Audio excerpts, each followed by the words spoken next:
हा सत्संग संत रामपालजी महाराजांचा असून मराठी भाषिक भक्त समाजास सहज समजावे म्हणून हिंदी भाषेतून मराठी भाषेत रूपांतरित करण्यात आलेला आहे.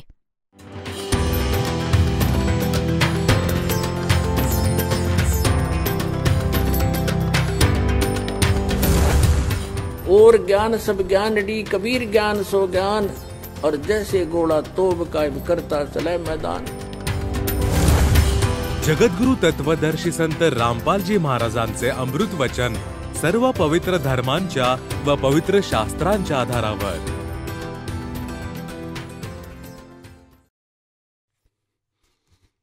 परमपिता परमात्मा पूर्ण ब्रह्म सर्व सृष्टीचे रचनाकार कबीर परमेश्वरांच्या असीम कृपेमुळे तुम्ही सगळे पुण्यात्मे सत्संग ऐकायला उपस्थित झालात. परमात्म्याच्या वाणीमध्ये प्रमाण आहे की लखबर सूरा जूझ ही लखबर सावत दे लखबर यति जहान में तब सतगुरु शरणा ले.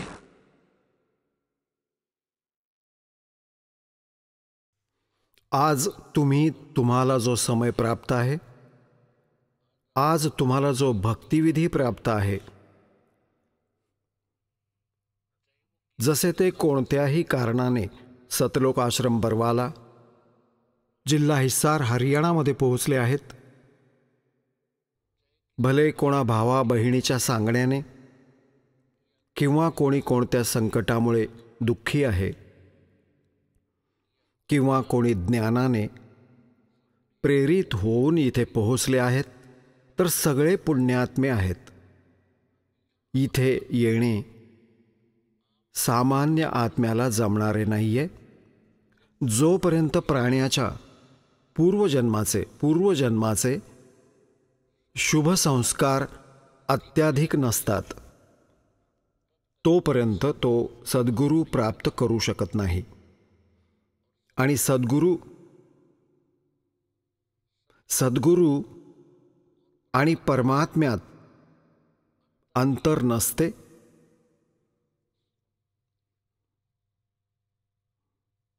प्रमाण दिले आहे की लखबर सूरा जूझ ही लखबर सावत दे लखबर यति जहान में तब सतगुरु शरणा ले. तुम्ही सगळे पुण्यात्मे युगायुगांपासून परमात्मा प्राप्तीचा भरपूर प्रयत्न करत आहात. तुम्ही खूप साधना केल्यात. कधी ना कधी तुम्ही परमेश्वर कबीरजींच्या शरणातही अवश्य राहिले असाल. परंतु आपण परमात्म्याला ओळखू शकलो नाही. परमात्म्याच्या शरणात तर आपण भक्तियुक्त तर झालो, परंतु सतलोक आपल्या निजस्थानाला नाही पोहोचू शकलो, ज्या कारणामुळे ते पुण्यकर्मी प्राणी या काळाच्या लोकात खूपशी महत्त्वपूर्ण पदे प्राप्त करतात आणि त्यानंतर परत 84 लाख योनींच्या चक्रात अडकतात. आता जसे ही भक्ती, आता हा भक्ती काळ चालू आहे, भक्ती युग आहे परमात्म्याचे निर्धारित केलेले. आणि यामध्ये अब्ज खर्ब संख्येत मानव शरीरधारी प्राणी सतलोकात जातील आणि अजूनही जो कर्महीन माणूस पथभ्रष्ट झाले या मार्गावरून, मग तो असंख्य युगांपर्यंत लाईनवर नाही येऊ शकणार. तर काय सांगतात? लखबर सूरा जूझ ही. आता जसा हा भक्तिकाळ चालू आहे, हजारो युगांपर्यंत ही सत्साधना चालेल आणि मग या भक्तीला करताना प्राणी मध्येच घसरले, भक्ती नाही केली, मध्येच सोडून दिली, तर मग ते आत्मे या काळाच्या जाळ्यात फसलेलेच राहतील. आणि याने इथे आपला एक धंदा चालवलेला आहे. रेस्टॉरंट्स बनवून ठेवली आहेत वरच्या लोकात. विष्णूजींनी त्यांच्या लोकात, ब्रह्माजींनी त्यांच्या लोकात, शिवजींनी त्यांच्या लोकात, गणेश आणि दुर्गाजींनी त्यांच्या लोकात, आणि या काळाने ब्रह्मलोक बनवून ठेवला आहे त्याचे रेस्टॉरंट. आणि हे भक्तियुक्त प्राणी तिथे जातात. आपल्याच पुण्य कमाईने तिथे सगळ्या सुविधा प्राप्त करतात या काळाच्या लोकातल्या. आणि जेव्हा त्यांचे पुण्य समाप्त होतात ते परत आपटले जातात, कोणी गाढवाच्या योनीमध्ये, कोणी कुत्र्याच्या योनीमध्ये. आणि त्यानंतर तरी पण मनुष्य शरीर जेव्हा केव्हा प्राप्त होते तर त्या पुण्यात्म्यांमध्ये परत भगवानासाठीची तळमळ लागलेली असते. तो परत चालू करतो. परमात्मा दयाळू आहे. मग त्यांचा नियम आहे, विधान आहे. प्रत्येक युगात येतात, त्यांना नव्याने परत चार्ज करतात. तर परमात्म्याच्या शरणात तुम्ही खूप छान छान साधना केल्या आहेत. आणि जसे लखबर सूरा जोजही, एक शूरवीर असतात ज्याला सुरमा म्हणतात. हे खूप मोठे पुण्यकर्मी प्राणी असतात. शूरवीर ते असतात जे कधी अन्याय करत नाहीत आणि अन्याय सहन करत नाहीत. आणि जेव्हा केव्हा कोणी युद्धभूमीमध्ये उभे राहतात तर समोरच्याला मारून टाकतात किंवा स्वतः तुकडे तुकडे होतात. ते मागे हटत नाहीत. हे पुण्यकर्मी प्राण्यांमध्ये विशेष गुण असतात. लखबर सावत दे, बरेचसे आधीचे प्रमाण मिळतात की ज्या प्राण्याचे, ज्या व्यक्तीचे हात गुडघ्याच्या खालपर्यंत जातात त्यांना सावत देह युक्त म्हटले जाते. तो पण खूप पुण्यकर्मी प्राणी असतो, खूप पुण्यकर्मी प्राणी असतो. त्याच्यात पण एक विशेष गुण असतो की खूप सहनशील असतो. कधी दुराचार करत नाही, कोणाला अन्याय नाही करत आणि ना कधी कोणाला करू देतो. आणि लखबर यती जिहान में, यती जसे सुखदेव ऋषी होते, ते मोठे यती होते. परंतु भक्ती साधना बरोबर नव्हती त्यांची. तरी पण तो गुण होता त्यांच्यात. राजा जनकाकडे जेव्हा ते दीक्षा प्राप्त करण्यासाठी गेले, राजा जनकांनी त्यांची परीक्षा घेण्यासाठी त्यांचे आसन एका वेगळ्या खोलीत घातले आणि त्यांच्या सेवेसाठी एक सेविका पाठवली आणि सेविकेला काही संकेत दिला की असे असे कर. सेविका त्यांना जेवायला घालून त्यांच्याच बेडवर बसली. सुखदेव ऋषी त्या बेडवर मागे सरकले. मुलगी अजून जवळ जाऊ लागली तर बेड सोडून ते बाहेर उभे राहिले आणि म्हटले, ताई, हे मुली, तुम्ही बाहेर जा, तुम्ही येथे थांबू नका. जेव्हा मुलीने जाऊन राजा जनकाला सांगितले की याने असे असे केले आणि हा महापुरुष खूप पवित्र आहे,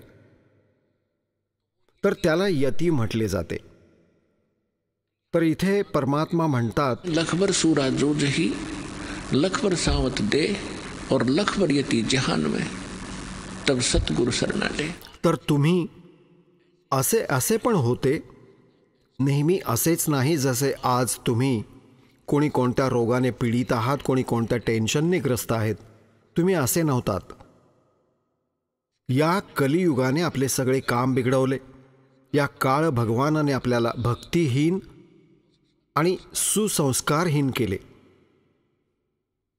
मग त्याच्याबरोबरच सांगितले आहे की जे सत्साधना करत नाहीत, ज्यांना सद्गुरू भेटत नाहीत, त्यांच्याविषयी सांगितले आहे की जसे एकेवेळी गोरखनाथजी आणि परमेश्वर कबीरजींमध्ये चर्चा झाली होती आणि गोरखनाथजींनी आपली सिद्धी वगैरे दाखवली होती. परमात्म्याने त्यांच्या सगळ्या सिद्धी फेल करून आणि त्याला परत सेट केले होते. गोरखजींना हे ज्ञान ऐकवले होते. गोरखदास गोरखनाथजी या ज्ञानाला ग्रहण करून वक्ता बनले आणि या ज्ञानात इतकी ओढ आहे, प्रत्येक आत्मा याने प्रभावित होतो जे दास तुम्हाला ऐकवत आहे. आणि कोणी नालायक माणूस स्वतःच वक्ता बनून मग नाम देऊ लागला तर तो त्याचे कर्म तर बिघडवतोच आणि अजूनही खूप प्राण्यांचा नाश करण्याचा, त्यांचे जीवन नाश करण्याचा दोष पण स्वतःच्या डोक्यावर घेऊन जातो. तर गोरखनाथजींनी असेच केले. या ज्ञानाच्या आधारे लाखो लोकांना आपल्या मागे लावले, ज्यात खूपसे राजे लोक पण प्रभावित होते, पण त्यांच्याकडे ज्ञान नव्हते. ज्ञान मीन्स तो मंत्र नव्हता ज्याने मोक्ष होईल. ज्ञान वेगळी गोष्ट आहे, समाधान मूळ वस्तू आहे. तर इथे सूक्ष्म वेदात गरीबदास साहेबजींनी म्हटले आहे, परमात्म्याकडून प्राप्त या ज्ञानाच्या आधाराने कि गोरख से ज्ञानी गणे और सुखदेव जति जिहान और सीता सी बहु भारिया पर संत दूर स्थान. काय सांगतात की गोरख सारखे ज्ञानी परमात्म्याच्या या ज्ञानाला ऐकून खूपसे भेटतील आणि सुखदेव सारखे यती पण खूपसे भेटतील, जे आपल्या नेक नीतीने राहणारे, आणि सीतेसारखी सती बहीण खूप भेटतील पत्नी, परंतु संत मोठ्या मुश्किलीने भेटेल.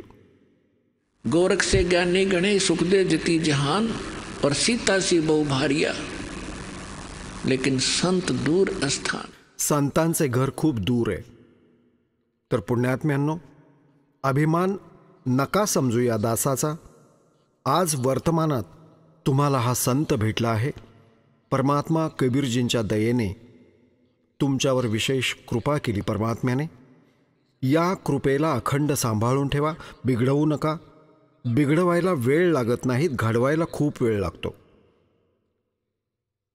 तर पुण्यात्म्यांनो, ही ती वेळ चालू आहे जी पूर्व निर्धारित केली गेली होती परमात्म्यांकडून. आज तुम्हाला थोडेसे ज्ञान ऐकू. परमेश्वर कबीरजींनी त्यांच्याद्वारे रचलेल्या सृष्टीला त्यांचा प्रिय आत्मा धरमदासजींना ऐकवले. पुण्यात्म्यांनो, तुम्हाला या दासाच्या या ज्ञानाने जे परमात्मा कबीरजींद्वारे दिले गेलेले ज्ञान आहे, त्याच्या आधाराने इतका तर आभास झाला आहे, जसे ज्ञानगंगा नामक पुस्तक पण वाचले, सत्संग पण ऐकत असता, की ना तर ब्रह्माजींना ज्ञान, ना विष्णूजींना ज्ञान, ना शंकर भगवान आणि देवी आणि ब्रह्मला कंप्लीट स्पिरिच्युअल नॉलेज यांना पण नाहीये. कारण की स्वतःच्या द्वारे रचलेल्या सृष्टीला परमात्मा स्वतःच येऊन सांगतात आणि परमेश्वर चारही युगात येतात, स्वतःद्वारे रचलेल्या सृष्टीला स्वतःच माहीत करून देतात. तेच खरे खरे सांगतात. त्यांनी 600 वर्षांपूर्वी त्यांचा प्रिय आत्मा धरमदासजींना म्हटले होते की धरमदासजी, जोपर्यंत हे मानव, हे प्राणी माझ्याद्वारे रचलेल्या सृष्टीच्या या ज्ञानाला योग्य पद्धतीने नाही समजणार, तोपर्यंत हे कोणी अध्यात्मज्ञान ग्रहण नाही करू शकणार आणि ना त्यांना कोणत्याही आध्यात्मिक ग्रंथाचा कोणता शेंडाबुडखा माहीत पडेल. तर ही जी सृष्टी रचना आहे, ही एक मास्टर की आहे आध्यात्मिक या मार्गाला समजण्यासाठी. तर परमात्म्याने 600 वर्षांपूर्वी येऊन सांगितले होते, आपला प्रिय आत्मा धरमदासजींना, की ही सृष्टी रचना कशी केली मी, आणि तुम्ही इथे या काळाच्या जाळ्यात कसे फसले आहात, तुमची काय परिस्थिती आहे, हे काय जीवन आहे तुमचे. जरी आपण बघून बघून एकमेकांना बघून इथे टाइमपास करत आहोत आणि अज्ञानतेच्या कारणाने आपण स्वतःला खूप चतुर पण समजून बसलो आहोत, कारण की थोडेसे शिक्षण आहे. कोणी डॉक्टर झाला, कोणी इंजिनियर, कोणी राजनेता झाला, कोणी वकील, ॲडव्होकेट, कोणी जज झाला, आणि आपण स्वतःला खूप इंटेलिजंट आणि चतुर मानून बसलो. आपण आजपर जरी कोणतेही कितीही एज्युकेशन तुमच्याकडे आहे, तुम्ही केवळ जीव आहात. आपण सगळे अजूनपर्यंत जीव आहोत आणि जीवाची कोणती अवकात नसते. आज मृत्यू होतो, जरी राष्ट्रपती असेल उद्या गाढव होईल. जो भक्ती नाही करत तर खाक प्रभुता इथली. यासाठी जोपर्यंत आपल्याला हे आध्यात्मिक ज्ञान चांगल्या प्रकारे समजणार नाही, याची माहिती नाही होणार, तर आपण असेच भटकत राहू आणि कोणीही आपल्याला भ्रमित करेल. कबीर साहेब म्हणतात कि ज्ञान संपूर्ण हुआ नहीं और दे नहीं छिदाया, इस देखा देखी भक्ति का रंग नहीं ठहरा. आता परमात्मा एक आहे, सगळे मानतात. जेव्हा परमात्मा एक आहे तर त्याला प्राप्त करण्याचा मार्ग पण एकच आहे, अनेक नाही असू शकत. तर मग हे नाना धर्म कसे बनले? हे भिन्न भिन्न पंथ आणि मार्गदर्शक कसे वाढत गेले? कारण की आपल्याला ज्ञान नाही. यांनी आपलं खेळणं करून ठेवलंय, यांनी आपल्याला सायकल करून ठेवलंय. आता एका संताकडे जातो, ते इतके चतुर तर होतातच ज्ञान आटपट करून, की सामान्य माणसाला ते मूर्ख बनवूच शकतात, भ्रमित करूच शकतात. तर आपण कधी कोणत्या संताकडे गेलो, कधी कोणत्या पंथात, कधी कोणता धर्म ग्रहण केला, परंतु आता अजूनपर्यंत आपण इथेच भटकत आहोत. कारण की आपल्याला सृष्टी रचनेचे आणि हे अध्यात्मज्ञान आणि सद्गुरू नाही भेटले, ज्या कारणामुळे आपण आपले मानव जीवन असंख्य वेळा बर्बाद करून, नष्ट करून आणि एका हारलेल्या जुगाऱ्याप्रमाणे हात झटकून निघून गेलो. आता पुण्यात्म्यांनो, तुमच्यावर दया केली दात्याने आणि आताही नाही ओळखलेत या वाईट लोकाला. कारण की एज्युकेशन तुमच्याकडे आहे, इतके समजदार तुम्हाला बनवले आहे की तुम्ही सहजपणे तुमचे चांगले आणि वाईट याचा नीट विचार करू शकता. आणि सद्ग्रंथातील प्रमाण परमात्म्याचा हा दास तुम्हाला समक्ष दाखवतच आहे, जे आजपर्यंत ऋषी महर्षी मंडलेश्वरांना हे नाही प्राप्त झाले. तर सगळ्यात आधी केवळ परमात्मा होते, सत्यपुरुष होते, अविनाशी परमात्मा कबीर भगवान होते. त्या परमेश्वराचे ओरिजिनल नाव जे आहे ते कबीर देव आहे. वेदात त्यांना कबीर देव म्हणतात आणि आपण आपल्या मातृभाषेत त्यांना कबीर म्हणू लागलो. कबीर देव म्हणजे साहेब, परमेश्वर.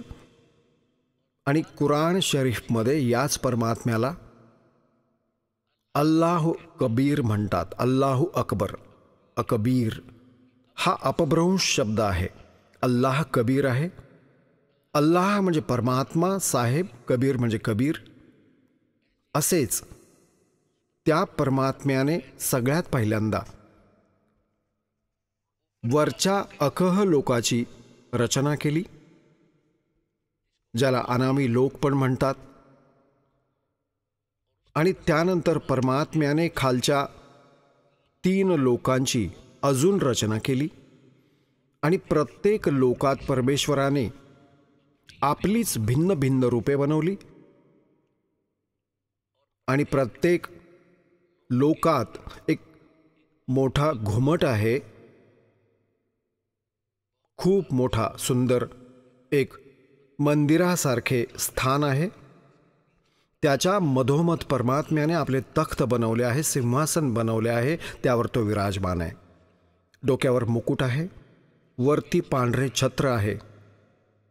आणि परमात्म्याच्या प्रत्येक लोकात परमात्म्याच्या शरीराचे जे तेज आहे, परमात्म्याच्या शरीराचा जो प्रकाश आहे, त्यात प्रत्येक लोकात फरक आहे. सतलोकात परमात्म्याने परमात्म्याच्या कबीर परमेश्वरजी सत्यपुरुषाच्या एक रोमकूपात जसे छिद्र आहे केसाचे, याची कोटी सूर्य मिळवा कोटी चंद्रमा इतकी चमक आहे पूर्ण शरीराची. म्हणजे एका रोमकूपाचा इतका आहे तर पूर्ण शरीराचे किती असेल याचा हिशोब लावा. आणि त्यानंतर वरती अलख लोक आहे, त्यात परमात्मा अशाच सिंहासनावर विराजमान आहेत आणि तिथे त्यांच्या शरीराची जी शोभा आहे ती एक रोमकूपात अब्ज सूर्य आणि तितकेच चंद्रमा दोन्ही मिळवले तरी पण परमात्म्याच्या एका रोमकूपाचा प्रकाश आहे तो खूप जास्त आहे. त्यानंतर अगमलोक आहे. अगमलोकात परमात्म्याच्या एका रोमकूपाचा प्रकाश खर्ब सूर्या इतका आहे. एका रोमकूपाचा संपूर्ण शरीराचा किती असेल याचा तुम्ही हिशोब करा. त्यानंतर ज्या अकह लोकात परमात्मा विराजमान आहेत तर त्यांच्या एक रोमकूपाचा जो प्रकाश आहे शंख सूर्य आहे, नीलपद्म शंख सूर्या इतका प्रकाश आहे. सतलोकात परमात्म्याने सगळ्यात पहिल्यांदा सृष्टी रचना केली. परमेश्वर कबीरजींनी आदरणीय धरमदास साहेबजींना सांगितले तर ते ज्ञानदास आपल्या शब्दात तुमच्या समक्ष ठेवेल. सगळ्यात आधी परमात्म्याने एका वचनाने 16 द्वीपांची रचना केली सतलोकात. आणि मग परमेश्वराने त्यांच्या वचनाने 16 सूत उत्पन्न केले, 16 पुत्र. प्रत्येकाला एक एक द्वीपात राहण्याचा आदेश दिला. काही काळानंतर परमात्म्याने आपल्या त्या 16 पुत्रांमधून ज्यातला एक अचिंत आहे, त्याचे नाव अचिंत आहे, त्याला म्हटले की तुम्ही सृष्टी रचना करा. आणि परमात्म्याने त्याला शक्ती दिली, वचन दिले, आशीर्वाद दिला. अचिंतने त्याच्या वचनाने अक्षर पुरुषाची उत्पत्ती केली. आणि परमात्म्याने त्या प्रत्येक द्वीपात एक मानस सरोवराची रचना केली. सतलोकात एक मान सरोवराची रचना पण त्या द्वीपांच्या सोबतच केली. आणि छोटे छोटे सरोवर तर सगळ्या लोकात द्वीपांमध्ये तर बनवलेच जातात. तर अक्षर पुरुष स्नान करण्यासाठी त्या मान सरोवरात गेले. तर पुण्यात्म्यांनो तिथे श्वासाने शरीर नाहीये, तर तिथे जाऊन त्याने पहिले स्नान केले. मग त्या शीतल पाण्यात आनंदाने पहुडले, झोप आली. खूप वेळपर्यंत ते बाहेर आले नाहीत. अचिंतने परमेश्वराला म्हटले की परमात्मा अक्षर पुरुष उठत नाहीये आणि मी सृष्टी रचनेत हेल्पलेस आहे, विवश आहे. जोपर्यंत तो सरोवरातून बाहेर नाही येणार तेव्हा परमेश्वराने म्हटले की बाळा, मी तुला याकरता ही सृष्टी रचायला सांगितले होते आणि मला माहीत होते की तुम्ही नाही करू शकत, परंतु मध्येच तुमचे कर्म बिघडतात. तुम्ही सगळे तुमच्या महिम्याच्या भुकेमध्ये कुठे गडबड नको करायला. याकरता समर्थाचे काम समर्थच करू शकतो. यापुढे सावधान राहा पुत्र. म्हणजे या झटक्याने त्या सगळ्या जितके पण पुत्र होते तोपर्यंत उत्पन्न झाले होते त्या सगळ्यांना हा एक चांगला लेसन प्राप्त झाला. त्यानंतर परमात्म्याने काय केले, त्याच सरोवरातून थोडेसे अमृत घेतले. आपल्या वचनाने एक अंडे बनवले. अंड्यात आपल्याच बॉडीतून, शरीरातून वचनाने एक आत्मा त्यात प्रवेश करवला आणि त्या अंड्याला त्या सरोवरात सोडले. अंडे गडगड करत जात होते खूप विशाल अंडे बनवले होते. एकतर पुण्यात्म्यांनो, भक्ती मार्गात, अध्यात्म मार्गात तुम्ही तुमच्या विज्ञानाला आणू नका, कारण की अध्यात्म मार्गात कोणती इम्पॉसिबल गोष्ट नसते. आपली बुद्धी त्याला ग्रहण करू शकत नाही, ही आपली कमजोरी आहे. त्यामुळे कोणतंही ज्ञान जे दास तुम्हाला सांगेल ते गॉड गिव्हन आहे. तुम्ही बालक आहात, तुमची बुद्धी कॅच नाही करत आहे, तर त्याला नाकारू नका, स्वीकार करा. आता जसेही ते अंडे खाली जात होते, अक्षर पुरुषाची निद्रा भंग झाली. जसे कोणी कोणाला अर्धवट झोपेतून जागं करतंय कोणत्याही कारणाने, तर त्याला थोडासा राग येतो. याच कोलाहल आवाजाने तो जागा झाला आणि रागाने पाहिले की कोणी माझी निद्रा भंग केली. तो राग अंड्यात प्रवेशित झाला, ज्यामुळे त्या रागामुळे अंडे फुटले. त्यातून हा ज्योत निरंजन क्षरपुरुष निघाला. परमेश्वर म्हणाले की तुम्ही दोघे बाहेर या आणि अचिंतच्या द्वीपात निघून जा. अक्षरपुरुष आणि क्षरपुरुष हे दोघे आज्ञेचे पालन करून अचिंतच्या द्वीपात निघून गेले. त्यानंतर परमेश्वर सत्यपुरुषाने, कबीरजींनी आपल्या वचनाने आपल्या सर्व आत्म्यांची रचना केली आणि आपल्यासाठी सगळ्यांचे वेगवेगळे महाल बनवले, सुंदर द्वीप बनवले, खूप लांबरुंद,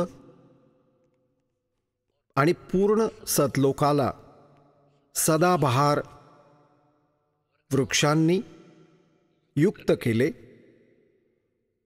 आणि तिथले जे मटेरियल आहे, तिथले जे पदार्थ आहेत, खूपच स्वादिष्ट आणि कधी नाश न होणारे, कधी समाप्त न होणारे आहेत. मग काय झाले? काही दिवसांनंतर या ज्योत निरंजनमध्ये एक विकार निर्माण झाला, खुमखुमी. त्याने काय विचार केला की आम्ही 3 जण एका द्वीपामध्ये राहत आहोत आणि सगळे आमचे जितके भाऊ आहेत ते अन्य भिन्न भिन्न द्वीपांमध्ये राहत आहेत.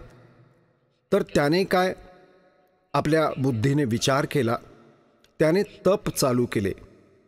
जेव्हा 70 युग तप केले तेव्हा परमात्म्याने विचारले, ज्योत निरंजन, आपण तप का करत आहात? कोणत्या गोष्टीची आवश्यकता आहे तुला? ज्योत निरंजनने म्हणजे क्षरपुरुषाने म्हटले, प्रभू पिताजी, हा द्वीप माझ्यासाठी लहान स्थान आहे, मला वेगळं स्थान द्या. तेव्हा परमेश्वराने त्यांना 21 ब्रह्मांड दिले.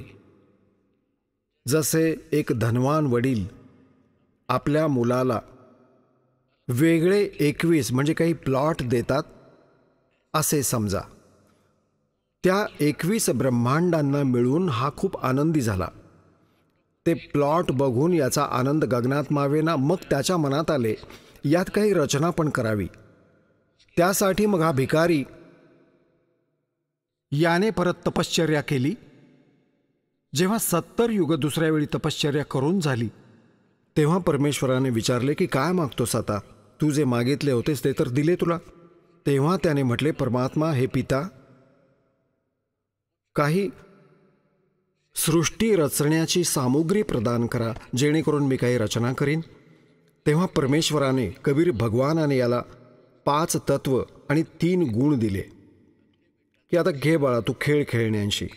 आणि हे 21 ब्रह्मांड परमात्म्याने सतलोकातील एका कोपऱ्यात बाहेर करून दिले याला. जसे एक आपली राजधानी दिल्ली आहे, एकतर मेन बाजार इत्यादीचे स्थान आहे, एक बाह्य दिल्ली जिथे व्हिलेजचे क्षेत्र येते, गावाचे ग्रामीण क्षेत्र, असे याला बाहेरच्या बाजूला 21 प्लॉट दिले.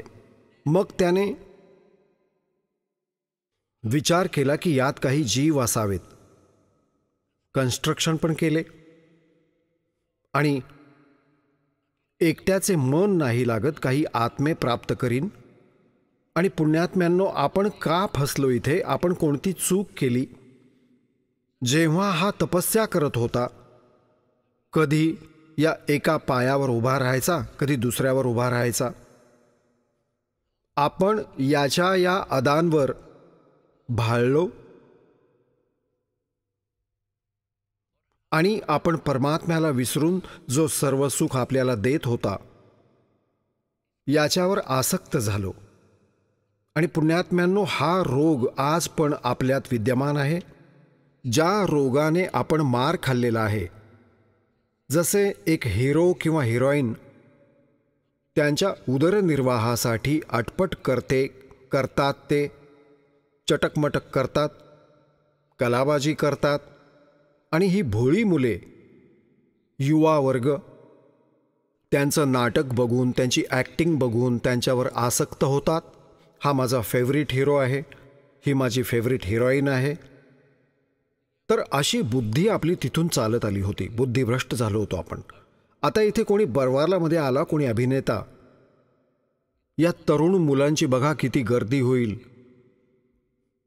1 किलोमीटर उभे उभे राहून बघतील, अरे बघा तो उभा आहे स्टेजवर, ती उभी आहे तिथे, आणि घेणं ना देणं काही धक्के खाऊन परत येतील. ते त्यांच्या उपजीविकेसाठी बकवास करतात आणि हे त्यांच्यावर आसक्त होतात. तर हा रोग आपल्याला तिथून लागला होता. तर त्यावेळी आपण आपल्या मालकांना विसरून यांच्याकडे बघून खूप आसक्त झालो. परमेश्वराने खूप वेळा आकाशवाणी केली की बाळांनो, तुम्ही मस्त राहा, याच्या क्रियांकडे लक्ष देऊ नका. आपण वरून तर सावधान झालो पित्याची आकाशवाणी ऐकून, परंतु आतून त्याच्याबद्दल आपली ओढ विशेष बनून राहिली. ते अंतर्यामी आहेत. त्यांनी जाणले की हे प्राणी आता इथे राहण्याच्या योग्यतेचे नाहीत. जे त्या ज्योत निरंजनच्या संपर्कात होते आणि जे त्याला बघत होते, ते सगळे आसक्त झाले आणि असंख्य. तर मग ज्योत निरंजनने परत तप सुरू केले. जेव्हा 64 युगांपर्यंत याने तप केले, तेव्हा परमेश्वराने विचारले की तू ज्या मागितल्या त्या सगळ्या वस्तू दिल्या, आता का हट्ट करत आहेस? आता काय पाहिजे? तेव्हा याने म्हटले, बाबा मला काही आत्मे द्या, एकट्याचे मन नाही लागत. परमेश्वराने म्हटले की बाबा बघ, 64 युगे तू तप केलेस, तिसऱ्यांदा याचे प्रतिफळ म्हणून मी अजून देऊ शकतो. प्लॉट किती हवे तेवढे घे ब्रह्मांड, परंतु आत्मा नाही देऊ शकत. हे माझे अंश आहेत, माझ्या वचनाने उत्पन्न झाले आहेत. हे माझे आत्मे आहेत, माझ्या शरीरातून निघालेले आहेत. आता पुण्यात्म्यांनो, तुम्ही कोणत्या माई ताईला विचारून बघा. तसे तर परमात्म्यांच्या वाणीत लिहिलेले आहे की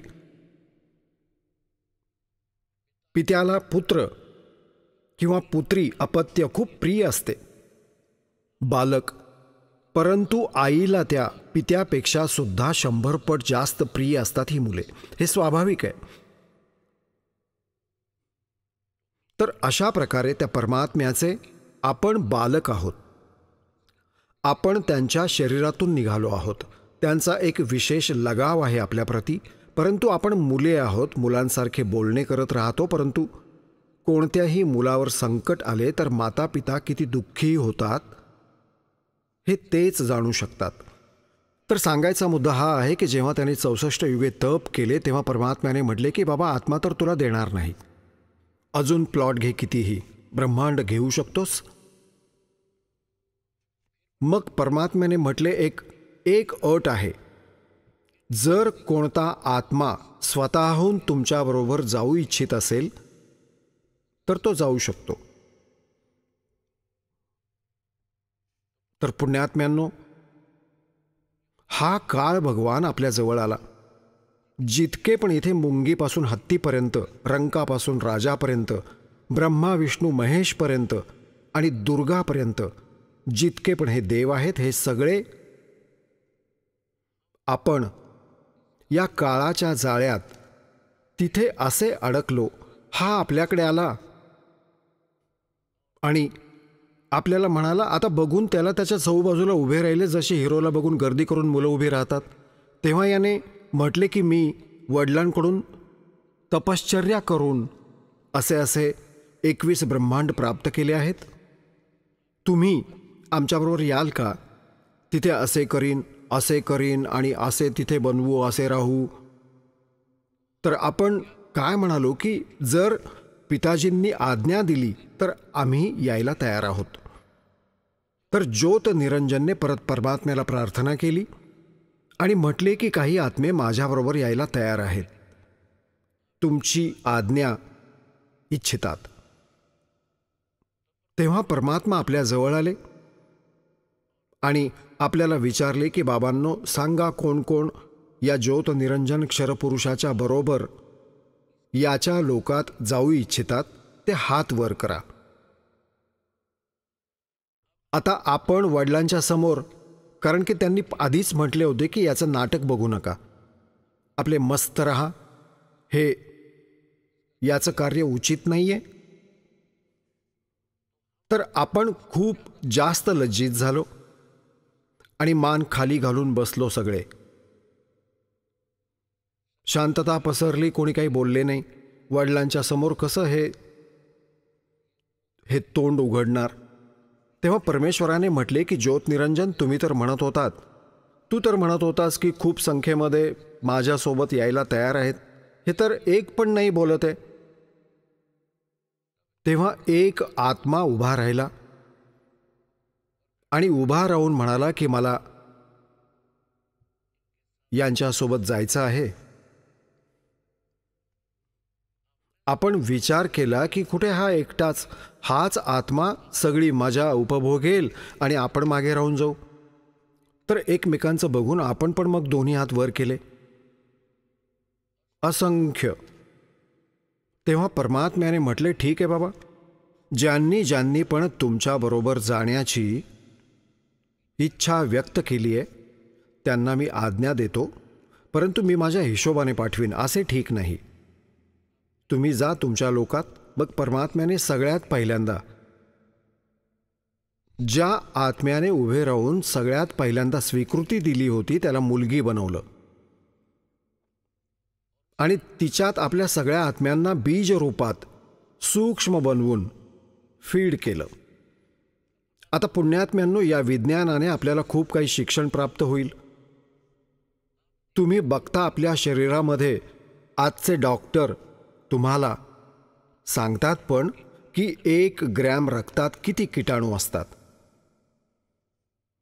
ते 4-4 लाख 5-5 लाख किती प्रकारचे किटाणू आपल्या शरीरामध्ये आहेत. तर अशाच प्रकारे परमात्म्याने आपल्याला सूक्ष्म रूपात या दुर्गा, तिचे नाव आदिमाया ठेवले, जी पुढे जाऊन दुर्गा देवी रूप नावाने प्रसिद्ध झाली.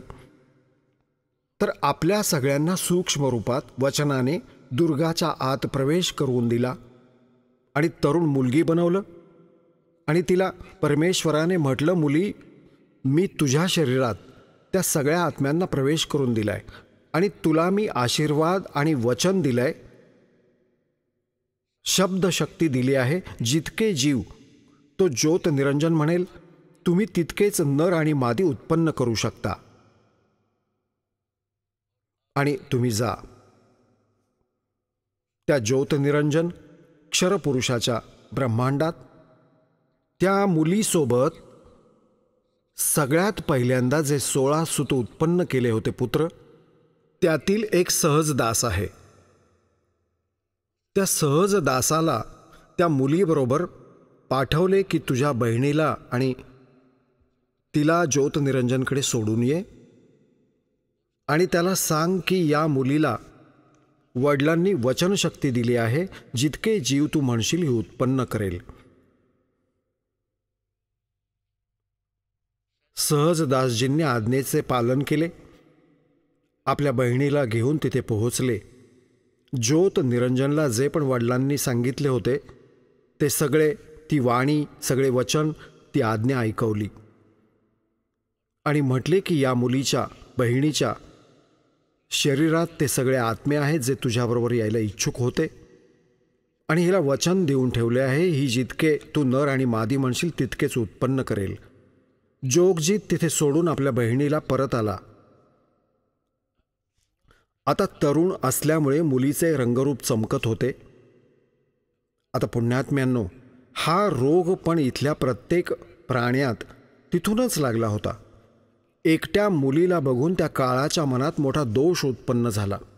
त्याची मनोवृत्ती बिघडली. मुलीबरोबर गैरवर्तन करू लागला.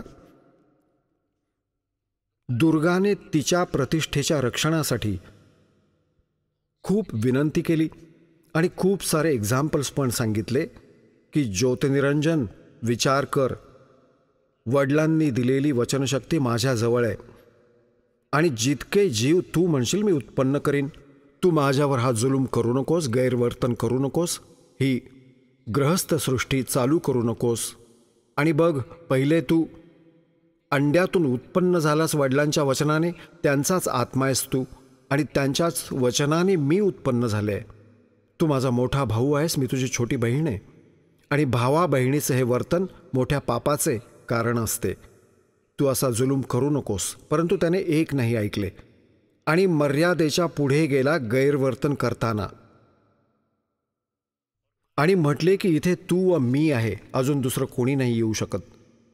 मुलीने पाहिले की हा तर बकवास करण्यासाठी ठाम झालाय, आपले सूक्ष्म रूप बनवले आणि जसं त्याने बकवास करण्यासाठी तोंड उघडलेलं होतं आलिंगन करताना, त्याच्या तोंडाच्या माध्यमातून ती पोटात गेली आणि अजून कुठे तिला आपलं अब्रूरक्षण करता येईल असं वाटलं नाही. कोणते वाचण्याचे स्थान दिसले नाही आणि तिथून हाक मारली की हे पिताजी, माझी रक्षा करा, माझ्यासोबत असं गैरवर्तन केलं आणि माझ्या अब्रूरक्षणासाठी मी याच्या पोटाचा आश्रय घेतला आहे, मला वाचवा. परमात्म्याला माहीत होते की हिने भरल्या ताटाला लाथ मारली, इथे सगळी सुख उपलब्ध होती आणि या दुष्टावर ही आकर्षित होऊन घेईल याच्याकडून ढेकळं. आता पुण्यात्म्यांनो, खूपशा शंका उत्पन्न होतात पहिल्यांदा जेव्हा या सृष्टी रचनेला ऐकतो. परंतु ही काही ऐऱ्यागैऱ्याची कथा नाही आहे. आपण आजपर्यंत जेही ज्ञान ऐकले होते ते बिलकुल इनकम्प्लीट होते. काही शेंडाबुडखा नव्हता त्या ज्ञानाला. तर इथे परमात्म्याने काय केले, आपला पुत्र जोगजीतचे रूप घेतले आणि तिथे ज्योत निरंजनच्या त्या 21 ब्रह्मांडात पोहोचले, त्या स्थानावर जिथे तो उभा होता. जोगजीतला बघून तो एकदम सतर्क झाला आणि म्हटले की ज्योत निरंजन, तू मोठा जुलूम केलायस आणि आदेश ऐक परमपित्याचा. आजपासून तुझे नाव काळ असेल. तू त्या मुलीच्या काळाचे कारण बनलास, कारण की तिने तिच्या अब्रूरक्षणासाठी तुझ्या पोटात आश्रय घेतला. मुलीला परमात्म्याने जोगजीत रूपात ज्योत निरंजनचे पोट चिरून वचनाने ती मुलगी बाहेर काढली, पोट फाडून, आणि म्हटले की तुम्ही दोघे इथून निघून जा. आजपासून तुला हा शाप मिळाला आहे. 1,00,000 मानव शरीरधारी तू नित्य आहार करशील आणि 1,25,00,000ची उत्पत्ती डेली करशील आणि निघून जा इथून तुझे 21 ब्रह्मांड घेऊन. अशा या पवित्र लोकात अशा दुष्टांचे कोणतेही स्थान नाही आहे. आता दुर्गाने चूक केली, सगळ्यात पहिल्यांदा उभी राहिली. आपल्या वडिलांना विसरून आपण चूक केली. आपण त्या आपल्या मालकांना सोडून हिच्या मागे लागलो. 21 ब्रह्मांड तिथून निघाले परमात्म्यांचे वचन ऐकताच, जसे विमान चालते. आणि तिथून हे सतलोकातून 16 शंख कोस अंतरावर, जसे अब्ज, खर्ब, नील, पद्म, शंख, 16 शंख कोस दूर अंतरावर. एक कोस म्हणजे जवळजवळ 2.25 मैल असतात आणि 1 मैल म्हणजे जवळजवळ 1.5 किलोमीटर होतो. आता अंदाज लावा, किलोमीटरचा हिशोब केला तर गणिताच्या पद्धतीने तुम्ही असे मोजू शकता. अर्थात 1 कोसमध्ये 3 किलोमीटर मानून चालू आपण, तर 48 शंख किलोमीटर दूर 48 शंख हे 21 ब्रह्मांड येऊन थांबले आणि आपल्या आपल्या कक्षेत हे फिरू लागले परमात्म्याच्या वचनाप्रमाणे. आता या ज्योत निरंजनला परत तीच बकवास सुचली. मुलीबरोबर परत गैरवर्तन चालू केले. दुर्गाने त्याला परत समजावण्याचा प्रयत्न केला, परंतु ऑल इन व्हॅन.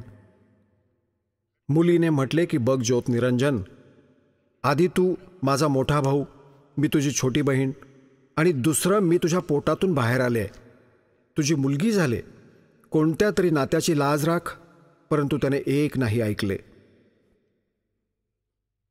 आणि दुर्गाच्या बरोबर याने सृष्टिक्रम केला. 3 पुत्रांची उत्पत्ती झाली. मोठ्याचे नाव ब्रह्मा ठेवले, ज्याला रजगुणयुक्त केले. दुसऱ्याचे नाव विष्णू ठेवले, त्याला सत्वगुणयुक्त केले. आणि तिसऱ्याचे नाव शंकर ठेवले, त्याला तमोगुणयुक्त केले. आणि मग दुर्गाने आपल्याच वचनाने 3 मुली उत्पन्न केल्या आणि त्या 3 मुलींच्या बरोबर या तिघांचा विवाह करून दिला. अशा प्रकारे या काळाच्या सृष्टीचा प्रारंभ झाला. आता पुण्यात्म्यांनो, परमात्म्याने त्यांच्याद्वारे रचलेली सृष्टी आजपासून 600 वर्षांपूर्वी लोकोक्तींच्या माध्यमातून पण ऐकवली होती आणि धरमदासजींनी त्याला लिपिबद्ध केले होते. कबीर सागरमध्ये याचे प्रमाण आहे. तुम्हाला कबीर सागरमधून दाखवतो. आता बघा, हे कबीर सागर संपूर्ण 11 भाग, खेमराज श्रीकृष्णदास प्रकाशन, मुंबईहून प्रकाशित. हे बघा, कबीर सागर. याचे कोण आहेत हे संशोधक? कबीरपंथी भारत पथिक स्वामी युगलानंद बिहारी द्वारा परिष्कृत. मुद्रक एवं प्रकाशक आहेत खेमराज श्रीकृष्णदास, अध्यक्ष श्री व्यंकटेश्वर प्रेस, खेमराज श्रीकृष्णदास मार्ग, मुंबई, मुंबईचा. हे आहे ज्ञानबोध. ज्ञानबोध आणि बोधसागर हा खंड आहे. याचा अध्याय आहे ज्ञानबोध आणि याच्या 21व्या पानावर इथे परमात्म्याच्या द्वारे सांगितलेली सृष्टी रचना आहे. धर्मदास ये जग बोराना, कोई न जाने पद निर्वाणा. यही कारण मैं कथा पसारा, जग से कहिए वो राम नियारा. हे नाम चुकीने प्रिंट झालंय. आता काय सांगतात? धर्मदास ये जग बोराना और कोई ना जाणे पद निर्वाण. निर्वाण म्हणजे मोक्ष मार्गाशी कोणीही परिचित नाहीये. पूर्ण विश्वच विचलित आहे. धर्मदास ये जग बोराना, कोई न जाणे पद निर्वाणा. यही कारण मैं कथा पसारा, जग से कहिए वो राम नियारा. यही ज्ञान जग जीव सुनावो, सब जीवों का भरम नसाओ. अब मैं तुमसे कहूँ चिताई, तिरदेवन की उत्पत्ति बाई.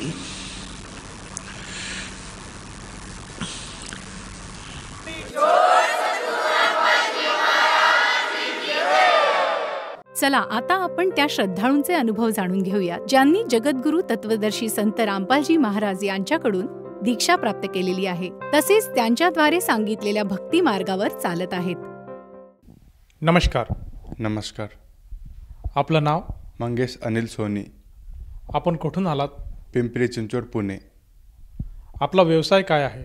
मी सध्या 10चा एक्झाम दिला, आता 11मध्ये ॲडमिशन घ्यायचं आहे. संत रामपालजी महाराजांची गुरुदीक्षा आपण कधी घेतली? संत रामपालजी महाराजांकडून नामदीक्षा 18 मे 2017मध्ये घेतली. त्यापूर्वी आपण व आपला परिवार कोणती भक्तिविधी करत होतात? आम्ही जे पारंपरिक भक्ती साधना होते, आमचे इष्टदेव तर शिव होते, पण आम्ही तसं तर सगळ्या देवी देवतांची भक्ती करत होतो. आमच्या घर शेजारी एक हनुमानाचं मंदिर होतं.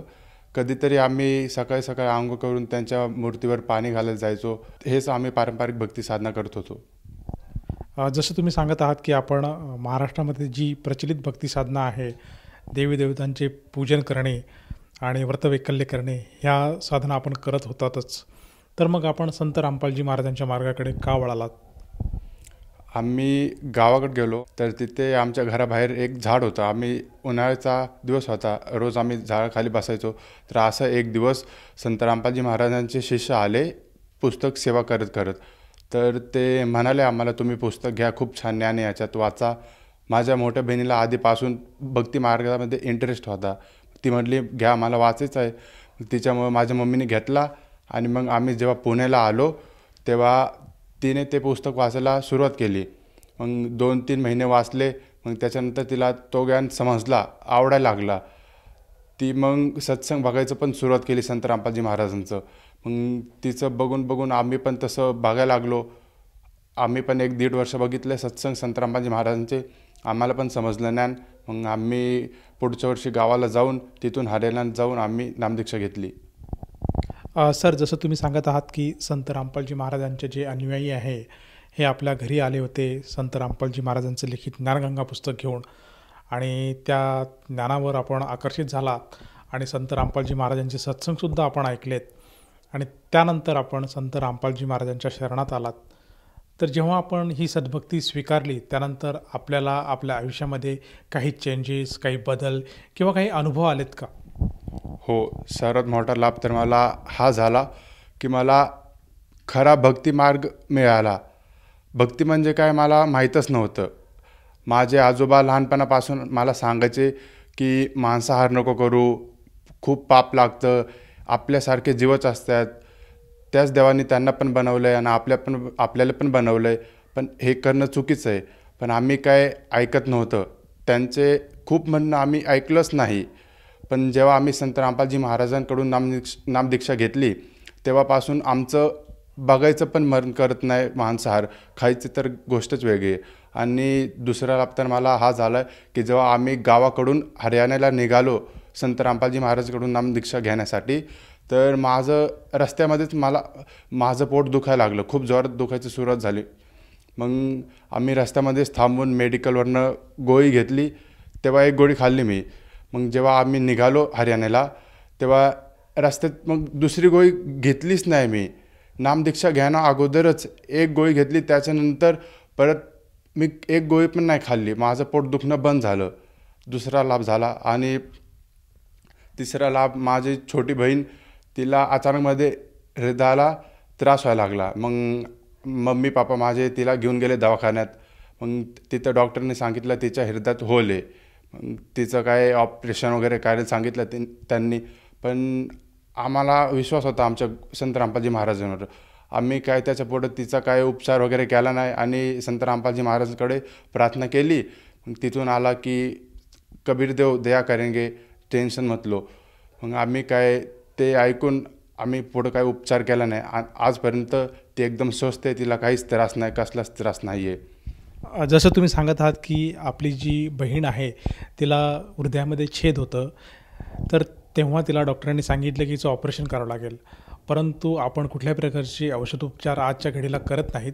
तर ह्या गोष्टीला आज किती दिवस लोटले गेले आहेत? ह्या गोष्टीला 3-3.5 वर्ष झालेत, पण तिला आजपर्यंत काहीच त्रास झाला नाही, कसलाच त्रास नाही झाला. आम्ही पुढं काहीच उपचार केला नाही. आणखीन या व्यतिरिक्त आपल्या जीवनामध्ये काही बदल, काही चमत्कार आपल्याला अनुभवायला आलेत का? एकदा माझे पप्पा कामावर गेलते. त्यांच्या पायाला छोटंसं जखम झालं. त्यांना ऑलरेडी डायबिटीज होता, त्याच्यामुळे तो जखम इन्फेक्शनमध्ये वाढला आणि त्यांचा पाय सुजला, खूप सुजला. आणि त्यांना चालता पण, त्यांना वॉशरूमला पण जाता येत नव्हतं, एवढा सुजला होता. त्यांचं जागेवरच सगळं होत होतं. मग दवाखान्यात नेलं त्यांना मम्मीने. त्यांना 2-3 डॉक्टर म्हणले हा असा रोग आहे की ज्याचा पाय कापण्याशिवाय दुसरा पर्यायच नाही. आणि आमच्या पण शेजारी एक काकू राहत होते, त्यांचं पण म्हणजे रिलेशन म्हटलं कोणाचं तरी असं झालं, पण त्यांचा पण पाय कापावंच लागला होता. त्यांचा पाय कापलाच होता आणि आम्हाला पण भीती वाटली, असं पाय कापलं तर काय होणार आताच, आणि तेच एकटं कमावणारे. तर मग आम्ही काही विचार न करता संत रामपालजी महाराजांकडे प्रार्थना लावली. मग तिथून ते म्हटले, कबीर देव दया करणार, तुम्ही टेन्शन नका घेऊ. मग तेव्हापासून आम्ही काय त्यांचं नाव घेऊन दवाखान्यात जे म्हटले गोळी वगैरे घ्यायला ते घेऊन आलो आणि उपचार काय जास्त केला नाही. मग ते घरी आले, मग त्यांचं बरं झालं. तेव्हापासून त्यांना काहीच त्रास नाही, पायात कसलाच त्रास नाही. आत्ता आपले वडील चालू फिरू शकतात का? हो, त्यांना कसलाच त्रास नाही. आता ते कामावर पण जातात, काम करतात, स्वतःचं काम स्वतः करतात ते. सर, जसं तुम्ही सांगितलं की संत रामपालजी महाराजांच्या शरणात आल्यानंतर आपल्याला व आपल्या परिवाराला बरेचसे असे शारीरिक व्याधीपासून मुक्तता मिळाली. तर ह्या अनुषंगाने आपण जो समाज आज टी व्ही चॅनलच्या माध्यमातून आपल्याला बघत आहेत त्या सर्वांना उद्देशून आपण काय संदेश द्याल? मी संदेश तर नाही देऊ शकत, पण हात जोडून एक प्रार्थना करू शकतो की संत रामपालजी महाराजांचं ज्ञान हा असं एक ज्ञान आहे जो अख्ख्या पृथ्वीवर कोणाकडेच नाही. हे संत रामपालजी महाराज सत्संगामध्ये ते सगळे धर्मग्रंथ उघडून दाखवतात, त्याच्यात काय लिहिलं आहे, त्याचा अर्थ काय आहे.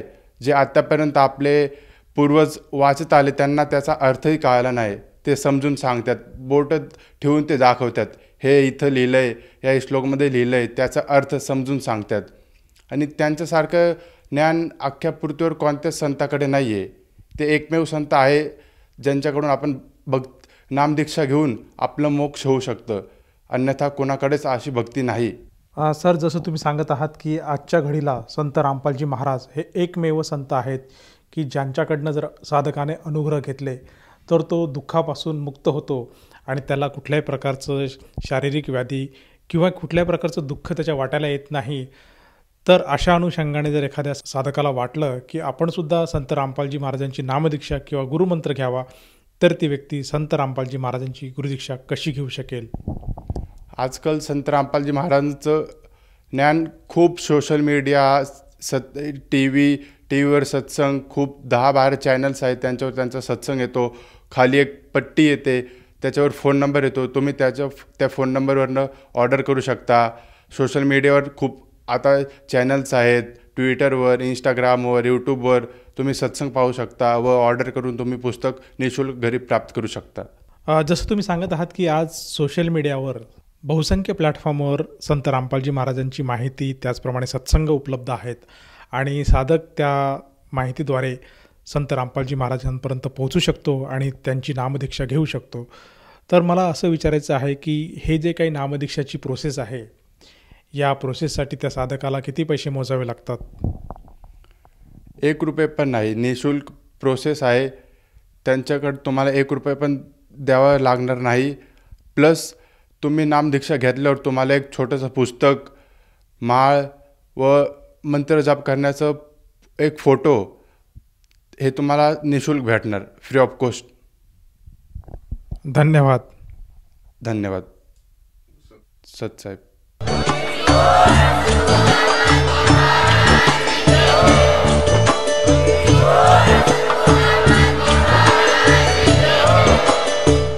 आपण ऐकत होता जगद्गुरु तत्वदर्शी संत रामपालजी महाराज यांचे मंगल प्रवचन, ज्यांच्या शुभ आशीर्वादाने संपूर्ण विश्वामध्ये 500 पेक्षा जास्त नामदीक्षा केंद्र आहेत, जिथे निशुल्क नामदीक्षा दिली जाते. निशुल्क नामदीक्षा प्राप्त करण्यासाठी आणि अधिक माहितीसाठी संपर्क करा 7030303951 7030303952. अद्वितीय आध्यात्मिक ज्ञान वाचण्यासाठी, पाहण्यासाठी आणि ऐकण्यासाठी संत रामपालजी महाराज ॲप अवश्य डाउनलोड करा किंवा आमची वेबसाईट www.jagadgururampalji.org वर विजिट करा. आम्हाला सोशल मीडियावर फॉलो करा. सर्व पवित्र धर्मांच्या पवित्र शास्त्रांवर आधारित प्रमाणित अनमोल पुस्तक ज्ञानगंगा किंवा जगण्याचा मार्ग यापैकी कोणतेही एक पुस्तक निशुल्क मागवण्यासाठी आपण आम्हाला आपले पूर्ण नाव, पूर्ण पत्ता, पिनकोड आणि फोन नंबरसह लिहून 7030303951 किंवा 7030303952 या नंबरवर SMS करू शकता किंवा 7030303950 या नंबरवर व्हॉट्सअप देखील करू शकता.